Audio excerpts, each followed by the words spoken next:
And we are live, and we are like 30 seconds late, but it's okay because we can do that. And it's my show, I'm allowed to do that. It's Coach Clee, it's your motivational speaker, your empowerment coach, your author, and your favorite baker's favorite baker coming at you live and direct. I got a special guest sitting to my right, looks like my left right now, and I'll introduce him in a minute. But right now, I got to get some rules out, okay? First of all, this is an interactive live, so by the time you make a comment, if you ask a question or anything like that, by the time that we see it and the time that we'll be able to react to it is about a 5 to 10 second delay, so we'll be able to answer those questions if we can. Secondly, I'm sorry, I don't have the teleprompter, so that some of the questions I may not be able to read, so I will get to them accordingly. I see Blake's on, I see Shayla's on, I see Jamon's on. Jamon's jumping the rules a little bit, but thank you for tuning in. Please tag, like, and share. I need to know what the energy levels are. So if you had a good day today, I need you to put a 1 in the comments section. Put a 1 in the comments section if you had a good day. And Blake, do you know I don't believe in bad days? No, I don't either. I like to classify them as character building days, straight from Les Brown, honestly. Because you can build from them, you can grow from them, you can do better. They actually teach you something. So if you had a character building day, I need you to put a 2.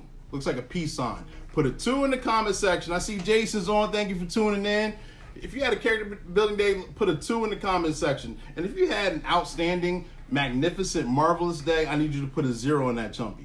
Put a 0 in the comment section if you had an outstanding day today. You know, it's like this is a bubble, and you're right there in the middle of the bubble, and nothing can penetrate it. You know, you like that? I like that. Jason got put 3. What are you? 000? Yeah, great day. Yeah, I guess so. Little weirdo or something.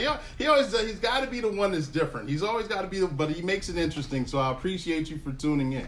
If I don't get the 007, I see you. If I don't get the opportunity to acknowledge you, or you're watching a replay, please type your name and where you're from, and we will acknowledge you. I appreciate you for being on. I see Coach Steve, my buddy, is on. Thank you for tuning in. What kind of day did you have? Blake, what kind of day did you have? I had an amazing day. You had an amazing day? Amazing Monday. It's okay. Not, good. What happens to you is how you execute the day, so I'm excited about it. Good. So would you put a 0 in the comment section at the end of this live? I think I'd be 000. Wow, like Jason. Jason Brown, yeah. Okay, and I see Tommy's 001. Got Amber's on. Amber Long's on. Thank you for tuning in. Please tag, like, and share. Oh, okay. You're bringing them out. Look at you. You're bringing them out. A few more. No. Thought I had a comment, but I don't. Make sure, like I said, it's Coach Clee, your motivational speaker, your empowerment coach, your author, and your favorite baker's favorite baker. Make sure you check out my YouTube channel, and make sure you're already on the Facebook channel. Make sure you like the page, the Coach Clee page, YouTube page. Subscribe to it. It's Coach Clee, also under the same moniker. And make sure you check out my website. It's listed above. It's workwithclee.com, and on that website, you will see my pet project, my baby, March 4th, which I discovered something about the title of this book right here. It is also the same date as this guy's birthday, so it has double meaning for today's live. It's on here. It's a motivational empowerment book on helping you find your own breakthrough. That's on the website. Also on the website, Jason Brown, who's on the live right now, Clarence Stokes, Herb Thompson, and myself wrote No Shade All Light, okay? It's 25 of our favorite quotes and what they mean to us. So it's over 100 quotes in this book with meaning.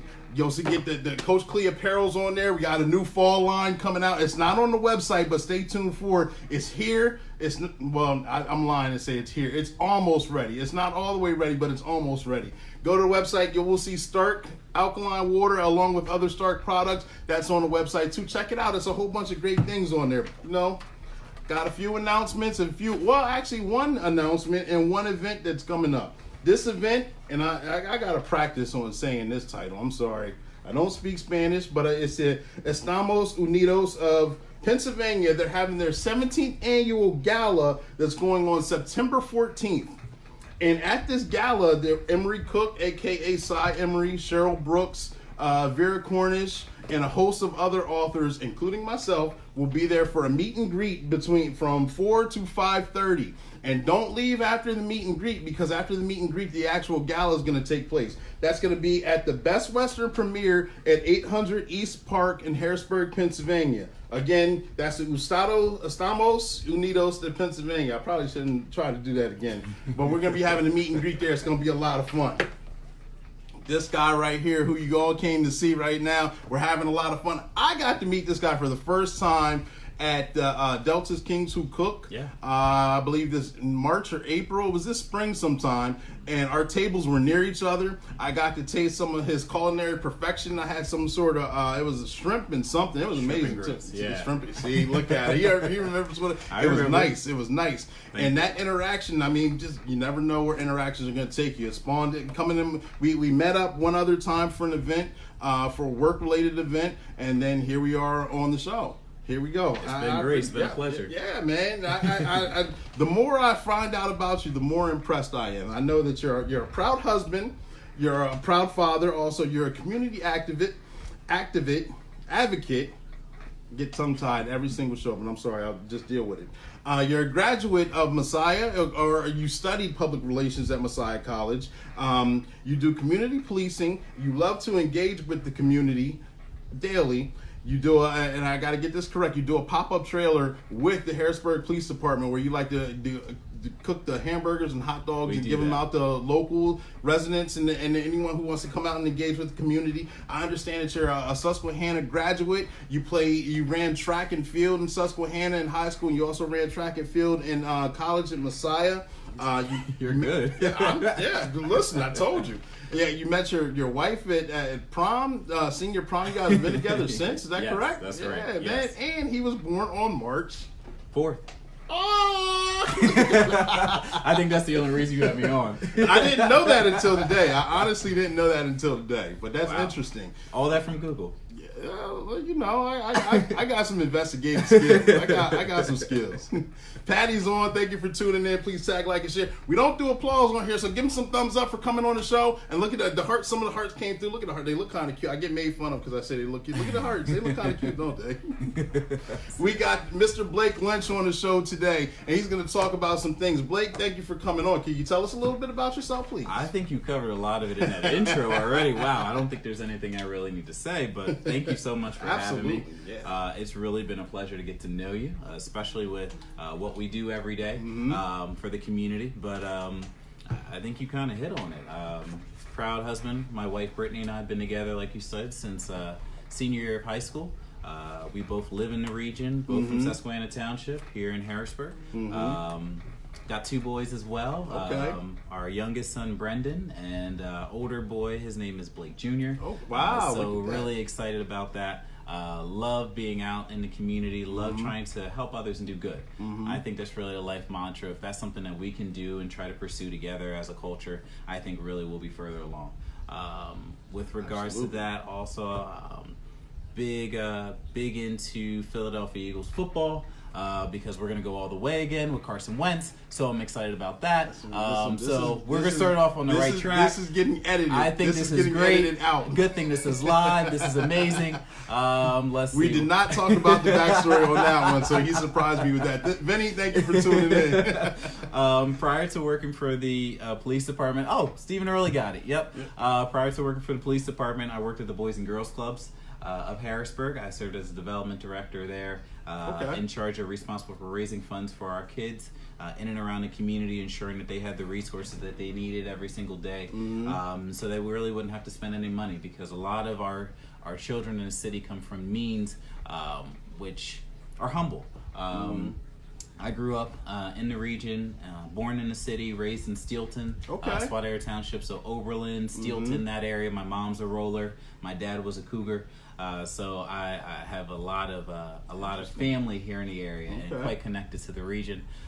Prior to that, I worked for Mayor Thompson, who was the first female mayor of Harrisburg City, so served as program administrator for the city, as well as the Hilton downtown. So I was responsible for all the corporate and government affairs for the hotel for about 4 years. So all around, just like to do good and have fun. My wife and I also serve as relief house parents at the Milton Hershey School.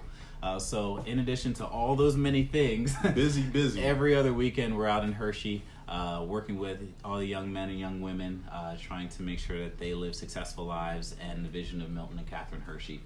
So we're excited about that. So any opportunity to try and do good and help others, that's what we're here for. So excited about it. I'm excited that you're here. You're doing, Thank you for having me. You're a blessing to bless other people, and that's amazing right there. I appreciate that. I see Arlene's on. Thank you for tuning in. Tag, like, and share. Gabe Oliveri's on. Thank you for tuning Captain in. Oliveri, Yeah, how are you, sir? There we go. Thank you for tuning in. Please tag, like, and share. I appreciate that. Right now, we're going to kind of step away real quick from the questions, and we are going to grab this. Okay. And we're going to sample this. Have you ever had Stark water before? I have not had Stark water. Okay. But you've had the energy drinks? Yes, I okay. have. And that was due to Jason Brown, so I want a special shout out to Jason Brown right there.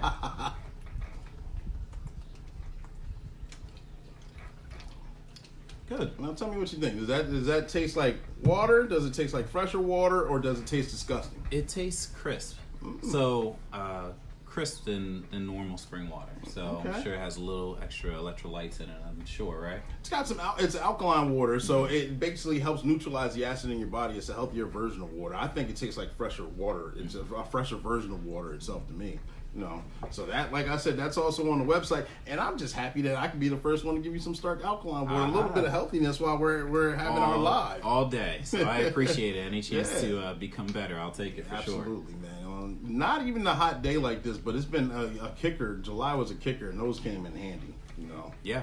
So we talked about a few things. I learned a lot about you. But in meeting you for the first time, I did not know you were involved in public relations or community policing. I know you touched on it a little bit, but can you go a little deeper? Police department.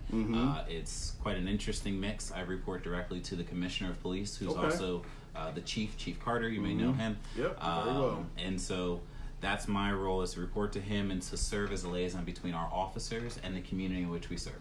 So whether it is assisting with maybe tips or quality of life issues that come up, such as illegal dumping or illegal parking or loud music complaints or dog complaints or anything like that, we call them quality of life issues. The unfortunate thing in the city is that we have a lot of people and not a lot of resources. So our officers are stretched at a time where it may be they need to prioritize their calls. And that's not something they do, that's something that the dispatchers decide to do for them. And so when they do respond to calls which are normally very active, so maybe an active domestic or shots fired or a car accident with injuries or something like that, unfortunately the quality of life issues where Mrs. Jones has a loud music complaint, which is important to her at that time, our officers are unfortunately maybe dealing with an overdose or something like that that calls their attention, which is a little bit more pressing at that time. So my role, and I have a partner, his name is Josh Hammer, Corporal Josh Hammer, and we have 5 officers on the unit as well. We are able to then assist Mrs. Jones with her complaint, normally the day after a follow-up, or go into an area, maybe there was a shots fired call or something like that, talk to people, find out what's going on. Another part of being a liaison and not a police officer is, since I'm in a civilian position, a lot of people feel a little bit more comfortable speaking with me because they have this notion of snitching, or no snitching, shall I say. So it gives people a little bit greater sense of ease because they didn't talk to the police. They actually talked to just Blake. And that's something that I try to put across pretty often. And having a relationship with officers as well, we can continue to build positive policing and positive engagement. So whether it's coming out and partnering with the Harrisburg School District, which you may have heard of the school district and some of the things in which they're facing, we're trying to rebuild that relationship and trust, especially with our next generation of youth who are doing amazing things in and around the city and in and around the region. We want to make sure that perhaps they might be interested in law enforcement. Let's not try to address the elephant in the room. Unfortunately, where there are officers that come into question at certain times with some of the things in which they do. However, that's not everyone. Exactly. Everyone is human, and everyone has makes mistakes in the different things in which they do, and even sometimes called into question on some things. However, that is not everyone, and our officers try their hardest every single day to protect and serve and keep the community safe and try to have positive engagement, positive relations. So I'm a part of that unit, the community policing unit, which does just that. Good.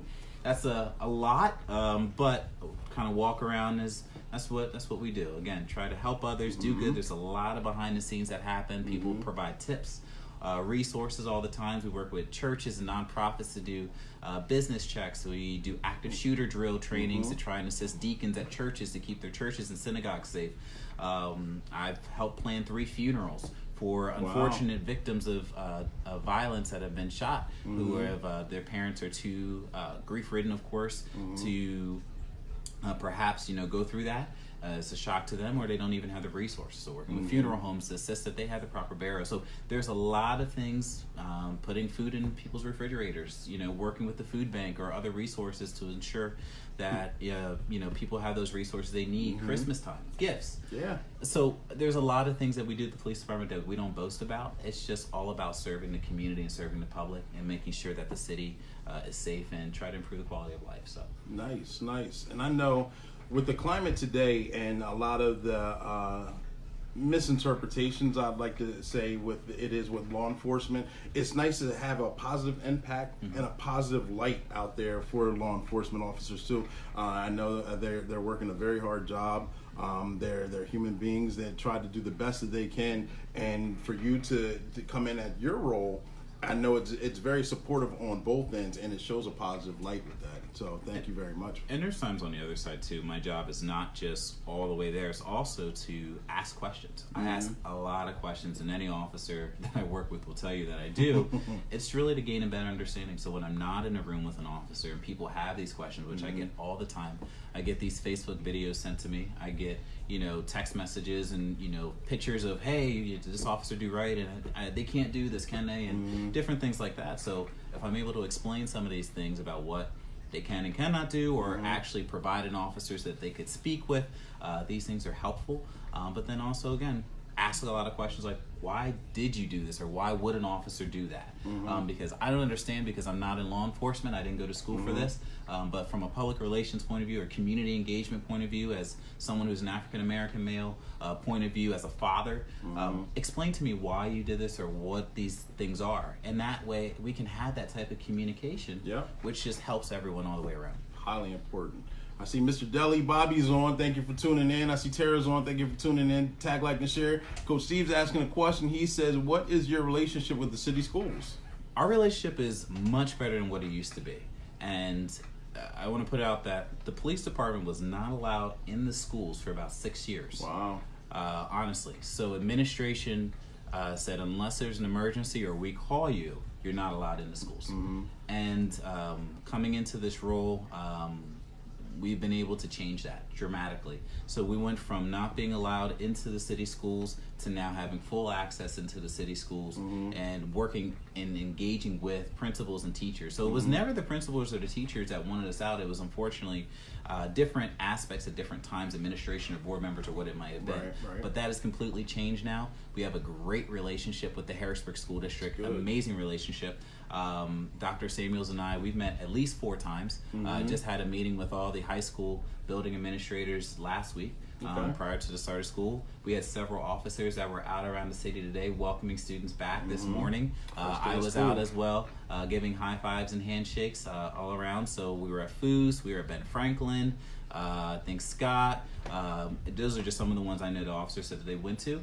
So again, trying to build positive engagement and relationships. We're working with teachers on, like I said, active shooter trainings, safety assessments, but then also again, last year we hit all 5 elementary schools. We partnered with Hershey's Ice Creamery. And we gave away ice cream to every single elementary kid, and we brought McGruff the crime dog out. So again, positive relationships. We've read to kids. So we're trying to again show that officer friendly, but really that we want our students to and our community to really be reflective in the police department. And so the only way in which we can affect change is to be a part of it. And so if our students who look like us decide to have a career in criminal justice, and I say not just law enforcement, because we need judges, we need lawyers, we need bookkeepers and clerks and different aspects, parole officers and probation officers, and different aspects of the community that are involved in criminal justice. I think it's really going to go a long way. Good. Yeah, nice. I see Charlie's on. Thank you for tuning in. Please tag, like, and share. Let me ask you this. How rewarding is it to you to be a go-between, I guess I could say? Like, you told me about a situation where you got to provide some training to some individuals at churches, deacons, I believe they are. So they may be thinking they have one frame of thought, and you're actually a go-between from a different frame of thought, and bridging the gap on that, or just providing education on safety techniques, or things that you can do to make your churches, homes, business a little safer. Yeah, it's a lot of fun. I never realized that I would be in a role like this. I never knew anything like this even imagine that it even existed. And so when I came into this role, I kind of made it my own. And so my strong suit is more of the public affairs, media relations, community engagement, talking with people. So to serve as a liaison between the two is great. So what in those types of instances, what I say, and my wife encourages me is to make sure that I stay in my lane in my strong suits, is I make sure that the officers are engaged. And so the officers who have years of experience, some decades of experience, who specialize in these, or are detectives, or are CERT team members, or anyone who does this for every single day, day in and day out, say, hey, Officer Smith, you're specialized in this. This church is interested in active shooter training. Here, I'll set you up. Hey, community member, you're interested in this. Hey, let's make the connection and bridge it too, because a lot of people don't understand or even know how these things happen or take place. Right. So that's really a great aspect, is really to have those relationships, and I think relationships are key. So it's not just the police department, but it's in the DA's office. It's with the sheriff's office. It's with other municipalities, which we have relationships, because it might not be Harrisburg City where an instance or resources may need to come into play. It might be in another municipality, which maybe someone has an issue with, but by knowing that lieutenant or by knowing that chief, relationships are key. And even entities, so the Central Pennsylvania Food Bank, I serve on their advisory board.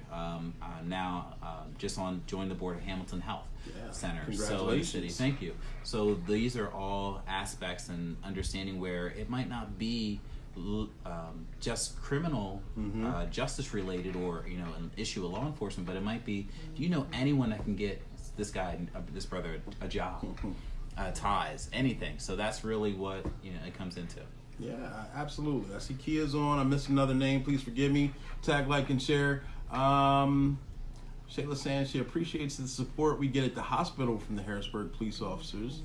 Are there any incentive programs for high school students to pursue law enforcement? That's coming from Steve Early, and I missed Jamon's question. I'm sorry. Absolutely. We're actually working with the administration now. So as part of this community partnership that we launched last year under Dr. Civil Knight Burney, Dr. Samuels is in full support, and all the principals and teachers are in full support in doing this as well. So what we're doing is we're trying to slow and steady turn the ship.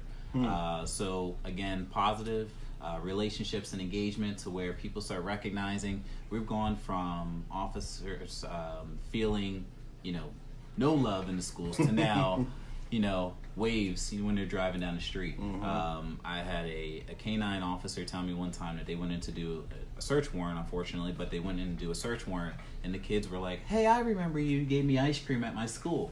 Now, it wasn't that specific officer, but it was a positive engagement with law enforcement, and those kids were able to engage with the officer in a positive way, and the mother saw that, and the mother remembered that incident of the ice cream, and she actually spoke to the officer there and said, hey, I appreciate what you're doing. I need to change what I'm doing right now so I can become better for my kids. So those are the stories that our officers are sharing with me and with our unit about some of the great things we're doing, because I think slow and steady, we're going to win the race. There you go, man. He's the tortoise in this, not the hare. Absolutely. And I know we talked about some public relations things and community policing, but have you had any events that you've taken care of or accomplished, or any accomplishments that you've accomplished while working in this role that you'd like to share? I think we've done a great job so far.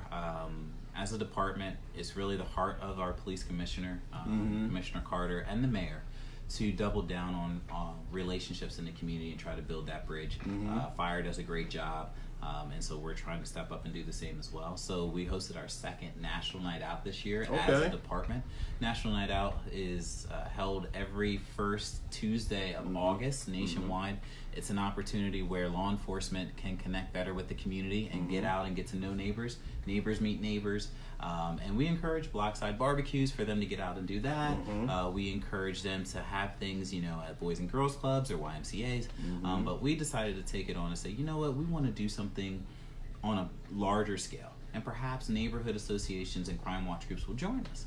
And so last year we had our very first National Night Out. We had at Sunshine Park in the city off of Her Street, right behind the CAT terminal. And we brought out over 1,500 people that night and had a great time. So much so that the organization that organizes National Night Out. It's called the National Association of Town Watch.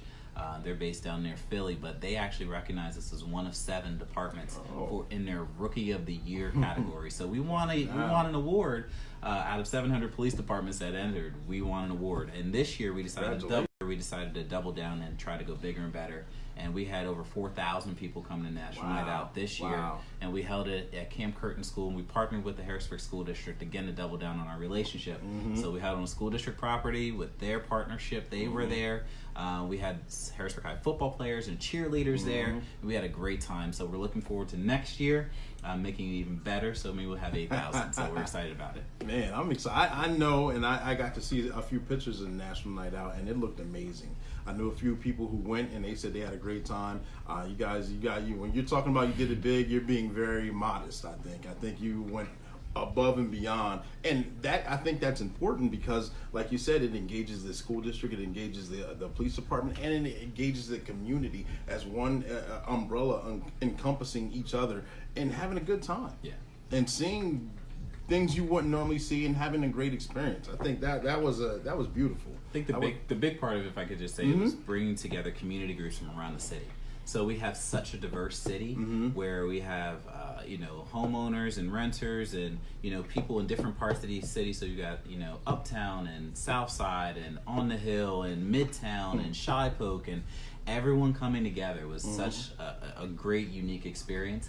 And they actually had vendor booths at that time. So a lot of crime watch groups and neighborhood watches, they were there in addition to vendors like UPMC and Comcast and Capital Blue Cross and Rite Aid and others who were there. And they were able to engage, and a lot of them came and said, wow, we're doing this again next year because we never got the chance to meet a lot of these people based on where we are in the city. And so that's what it's all about, is really getting out. So. Yep, there we go. Look at this, man. I see Clarence is on. Thank you for tuning in. Please tag, like, and share. Steve, how can the police force in my area create a position like yours? Like me or like him? No. Well, I think it's really speaking with the administration. There's the police departments in different areas. A lot of them actually have an officer assigned to community policing or the schools. So whether it's Steelton or Lower Paxton or Derry Township, they normally have someone designated. Normally it's an officer in a position like that. Ours is a little unique just because we have an officer who's Corporal Hammer, who is my partner, and then the civilian side. We both bring a different dynamic. So Corporal Hammer definitely brings the policing, 13 years experience with him. He was a member of our street crimes unit, patrol unit, and others. So he has quite a unique perspective, and I can rely heavily on him for the police side, and he relies on me for a lot of the community engagement side and different things like that. So it's a good marriage that we joke around all the time, say our wives let it, see each other during the day. So it's great. We have a good relationship. He's a great guy too. I know him very well. He's a good guy. He's a great guy. So that's somebody, as your partner, you're in good hands. Thank you. Yeah, absolutely. What gives you the inspiration in a role like this? This isn't a role that I don't think that you may. I don't think you thought you would have a role like this when you were coming up. But what gives you the inspiration to keep moving forward and keep being positive in this role, to bring awareness and just to do a good job itself? I think really my heart is to help others. I've always shared that. In my upbringing, my mom was big on that. My family was big on that. We have a family of ministers and really closely related to my church, and growing up, even in college, it was all about serving. We talked a lot about discipleship at Messiah College and always mission trips and getting out and really being exposed to new environments and helping others. So this kind of comes naturally. Gotcha. Getting out and talking with people, and if you're in a position where you have some type of influence or a relationship, why not try to use that to better everyone and for the greater good? I think that together we were really able to get that done. And so in doing so, that's what this position allows me to do. It's really utilizing a lot of relationships that I had in previous years, from hospitality to board seats to positions, in college or whatever, to really take a lot of that to now bring to this position. I think that strategically it all happened the way it's supposed to happen. It's kind of, you look at life and you ask, why did this happen, or why am I in this position at this time? And I think this is a pure testament of why. It's because I had to go through certain things, I had to meet certain people and gain certain experiences to now be able to help others, and our officers especially. A lot of them are police officers. They are not, PR people. They are not lobbyists. They're really here responsible to try and serve and protect. So when it comes to their resources or their well-being or even understanding the community as a whole, they need a little bit of encouragement sometimes. Some are great at it, and some are just different type of personalities. I know you have experience with a lot of them who are in law enforcement, and different types of personalities, different types of things. And that's what I try to bring a unique approach to that, and try to, again, build relationships, build friendships so that we can help others and do good in some type of way. I know I sound like a broken record, but that's really what I believe. It's very important, so that's fine. Redundancy is key, honestly. That's fine. Clarence said, the grit of help is a special gift. It's a great gift to have. Give me a compliment there, absolutely. Thank you. Yeah, so have you accomplished any goals in this role that you didn't think you would accomplish? Or are you actually working toward accomplishing a goal right now? Like, is there an end-game goal that you would like to share with us? I keep repeating like a broken record, but I think the value in really understanding the resources that the Harrisburg Police Department needs, but then also has. So you may have heard in a lot of news cycles where our department is understaffed and under budgeted against a lot of other municipalities and cities as well. So there's a shortage of officers working for Harrisburg City. Harrisburg has the unique perspective of being a city environment that swells every day and doubles in size.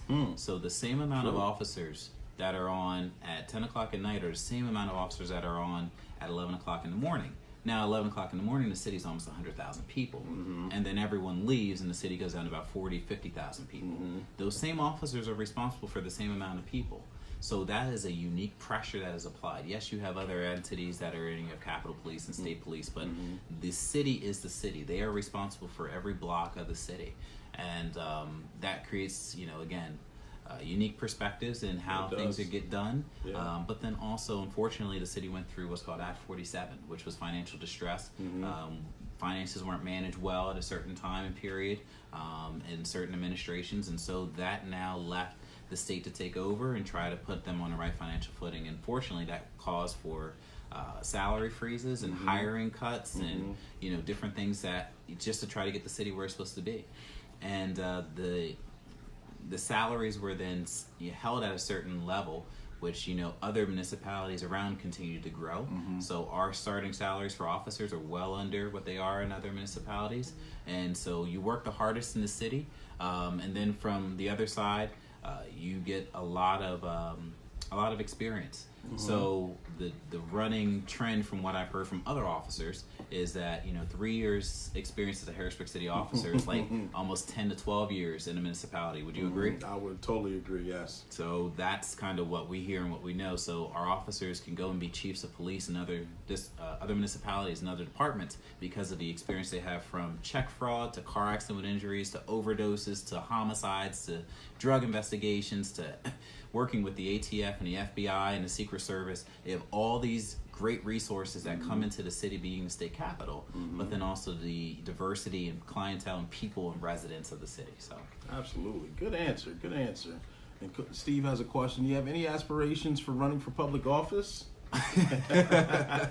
My job is to do good and help others, and whatever God has lined up for me is we'll work that out, and we continue to pray about it. But Gotcha. I think my wife has a different answer and just say no, but we'll see from there.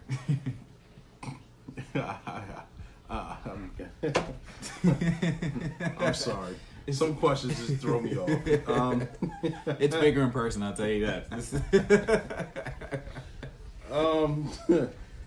Wow, I get tongue-tied. I very often just get, my cat got my tongue, but whatever. You guys are funny. Let me ask you this, though, seriously. If there was a kid on the other end of this table, and they were looking to do something like you're doing, or they wanted to get involved in some sort of tangent of law enforcement, what kind of advice would you give him? I would say, and they lived in the city, or it doesn't matter? Period. Just a kid who came, a 8-year-old kid sitting right here on the other end of this table asking you, I want to be like you when I grow up, or I want to get involved in a positive part of law enforcement. What steps do I need to take to get to that level? What would you say then? I'd encourage them to do that. So if there was any opportunity where I had resources or some type of connection, I would try to make that happen. So if they didn't live in a city and they lived in a surrounding municipality, I'd call that community policing officer or that chief or that lieutenant who I might know through a mutual connection. But if not, I'd cold call. And say, hey, I got someone who's interested who lives with you. Is there any way you can stop by? Is there any way you can talk to them? Is there any way you can try to create and foster this relationship? Because this young person might be the person to be the next chief, whether male or female. We need more minorities in policing. We need more women in policing. It's extremely crucial, especially with we're a country of immigrants. And so coming together, we need different perspectives and different points of view. So any opportunity where we can have Asian Americans and African Americans, Hispanic Americans, women, from different backgrounds that are involved in law enforcement, I assure you will bring a different dynamic to policing. Because when you have one focus or one upbringing, that's all you have, and you're coming against and clashing with someone else with a totally different viewpoint or upraising, that totally changes the game. The way in which you speak or the way in which you listen or understand changes how the outcome might actually be. Because culturally, I understand the reason why you're loud right now. You may not be that way, you're not disrespecting an officer. That's just the way you talk and you're animated because your culture is that way. I might come in a certain way versus I may perceive it to be as, you're trying to escalate a situation. You know what I mean? 100%. So those things happen, and if we have those different types of dynamics, I think, again, it will change the outcome, definitely. There we go. But answering your question directly, my son, who's 4.5, says it almost every day. He talks about my police friends. So I want to be like your police friends. I want to be like your firefighter friends. I brought him down to the police station a few times. Again, I've let him sit in some of the cars. I've introduced him to a lot of different officers. And so he can get that perspective of positive policing. I never had a negative experience with an officer growing up until later in life. And so because I had so many positive deposits, I'd say, with officers throughout my upbringing, when I had a negative experience, I just knew that guy unfortunately had a bad day or he was a jerk. It's not all law enforcement. And that's the unfortunate part, is when you come across those people, it's like you have 50 good chances, 50 good opportunities where you have no bad experiences at Target. And then you go to Target and you get this one girl or this one guy who just is having a bad day. Does that throw off your whole outlook of Target? No. You just know it's that person. You're going to talk to the manager to address that person because, you just don't throw all 50 other experiences away. That's what we're trying to create in the schools. That's what we're trying to create with our community policing unit as well. And so that everyone gets to see that. Absolutely, and the way you said it, I know I like to illustrate. I compare to McDonald's fries. You love them or hate them. I'm not going to get debated in McDonald's fries, but however, we've all had fries from a fast food store or a fast food restaurant that we like, and the majority of them, they're crisp, they're golden, they have the right amount of flavor or salt or whatever you like on them. But occasionally, you get that one burnt one or that one soggy one at the bottom, and just because you ate that one burnt one or that one soggy one while you were, you're eating and you weren't paying attention, doesn't mean the whole batch was totally dismissive or bad, or you just don't like McDonald's fries anymore just because you ate one or two soggy fries. The majority of them are pretty good. That's my assimilation with it. There we go. I see Steve Blake is a great community liaison for Susquehanna. Oh wow, we're just putting out a lot of stuff today, aren't we? This is. We're gonna move on to. You got him. He's stumbling again. Because you want to know why I'm stumbling, because I want to know what your favorite book is, and I want to know what your favorite book is and why. And I explained this in a few lives before, but like I said before, I've coached for a few years, and there's a couple kids that watch the replay, and I like to stress the importance on why reading is important, or to also get different viewpoints on what other people read. I read a certain genre of books. Not everyone reads that same genre of books or that cliche kind of book that I would normally. Anyway, what kind of book would you like? I'm about to wrap this up. What's your favorite book and why? Favorite book? I've got a few. Favorite book. I'll say As a Man Thinketh by James Allen. I don't know. Have you ever heard of that book? I have not. That's new to me. It's not a long read. but it's a good book, and it's really about, circumstances. So not exactly what happens to you, but how you control that situation and how you change that circumstance.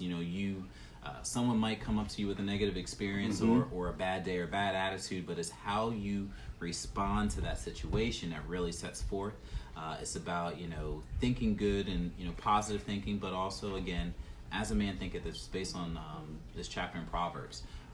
And so I think that's pretty important. It's a short read, but I think it's a very good book. It's one I've read twice. And I think I'd like to read it again, try to stay up on it again. But I think that's something that you could probably pass them on. Okay, I'm gonna look that up right now as soon as we get done with this live. Actually, see, Tara, man is the master and power that molds and makes. There's probably more to it. I'm sorry, I may have gotten cut off. Oh, I'm sorry, Tasha said that. See, that's why I can't be doing this. No, I got the wrong name and the wrong phrase. My bad. I'm sorry. Charge it to my mind, not my heart. We talked about a lot of things, and I appreciate you coming on the show. Is there anything else that you want to use this time and this platform to say or to get across? I think it's great what you're doing. Thank you so much for the opportunity to be on with you. I had a lot of fun. I think that what you're doing is inspiring people every single day in and around the community, but also through your show here. I think that we're all here for a specific purpose. You may not understand the plan in which, or the reason why you're at a certain place in life, because I know I've questioned God a lot of times about that and trying to figure out why and what's going on. But I think that that's really key, is understanding that, reverse engineering this thing and trying to see the end in mind, bring it back. I'm someone who's pretty strong in my faith. So I'll go there for a second, if you don't mind, if that's okay. Absolutely. I think it's really trying to figure out, why was I created? What's going on? What is the specific purpose I'm playing? Why am I in Harrisburg and not in Cincinnati? All these different types of things, and understanding that our life is not for ourselves. I think it's really for someone else. So whether that's your spouse or that's your brother or that's, the person down the street, if you have the opportunity to make an impact in the life of someone else, that's what we're here to do. The experiences in which you have to go through, whatever test that they may have been, those things are for you to gain experience in, so then you can help be a blessing to someone else later down the line. That's just my point of view, my perspective, or what you learn. It's almost like a professor. So what you go to school for, the school of hard knocks, or the school of life, you're able to then pass along to your children and your children's children, or someone you work with, a colleague, and they can share that information. So I just think we're not here for ourselves, and so any opportunity in which we can do good and help others is really key. So that's just my thought. Nice, wrapped it up beautifully. Nice, absolutely. See, Jen's on. Thank you for tuning in. Please tag, like, and share. Coach Steve saying amen. You just went to church on him. You just preached the gospel to him. No, not at all. Not you at all. Choir sing. Man, oh man. I had a lot of fun. You guys, I got it from all angles. Today, this live is interesting in itself because I got it from all angles.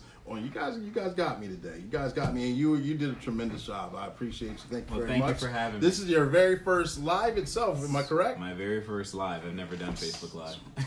He comes on my show and goes live. That's what I'm talking about. Purpose-driven life, like Shayla's talking about. Blake, I do these shows. I put on to put on.